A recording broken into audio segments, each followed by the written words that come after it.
Is the main man, Donald Trump. And Pat O'Brien reports he found a young man armed with energy, vision, and a bank account worth billions. We'll take Manhattan, the Bronx and Staten Island too.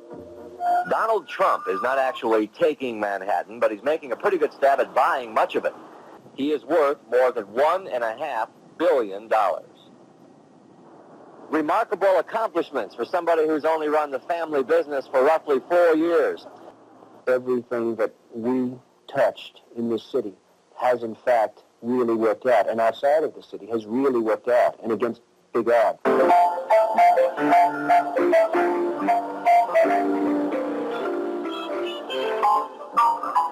Donald Trump will tell you he doesn't just build, he creates.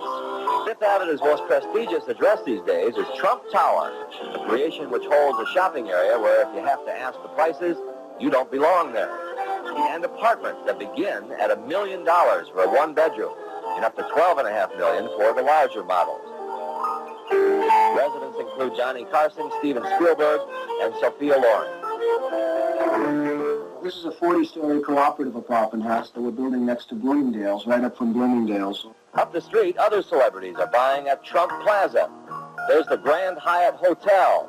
Coming up in Atlantic City, a hotel casino which will earn him $100 million a year. You look at this lifestyle and you have to ask, why would a 37-year-old billionaire want to roll up his sleeves and do battle with the National Football League? It's something that's interesting. And again, in this case, it's not just buying. We're not just buying a team and we're going to, through draft choices, we're going to make it better and better. We're creating a team, but we're creating a whole league. Since he purchased the New Jersey Generals for about the cost of one of his deluxe apartments, he has created a lot of commotion. First, he went after a big-name coach. After he and Don Shula couldn't come to terms, he settled for a New York coach, Walt Michaels, formerly of the Jets. Then he bought Herschel Walker, a quarterback, Brian Sipe of the Cleveland Browns.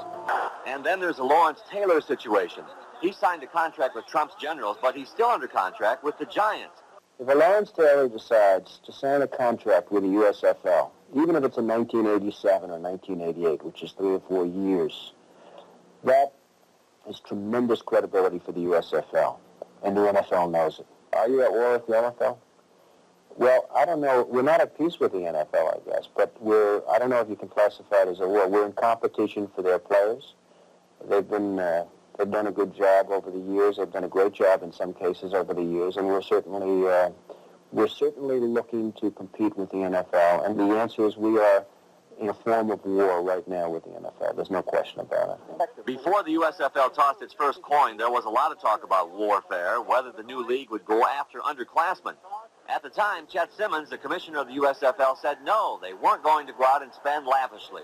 And that, yes, they'd signed Herschel Walker, but that was an exception. Herschel took the money and ran, sometimes for a loss, and now his team has another millionaire in sight. Meantime, Simmons says if George Steinbrenner can do it, why not Donald Trump? People have said to me, do you now have the USFL's George Steinbrenner? I don't think that's bad. I don't think that's bad at all.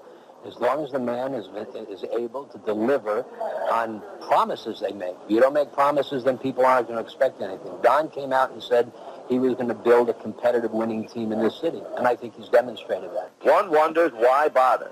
Why Trump just didn't go ahead and buy an established franchise? Why with his money he could tell his friends he owns America's team? In my opinion, only a loser can buy the Dallas Cowboys. The Dallas Cowboys have been so good so long and the expectation level has been so high and will continue to be so high. But if the Dallas Cowboys become just a good team or above average team, the man who owns that team is going to be called a loser. So there he is, the owner of a 6-12 team, but an owner who likes to create. He'll find credibility for his team in the USFL, he says, even if he has to build it himself. We need the foundations. We have the locations. We have the foundations. We build them right. We build them on time. It's going to be the same thing with the team you watch. First, we have Mr. Donald Trump, who is the visitor from New York City and the New Jersey Generals owner.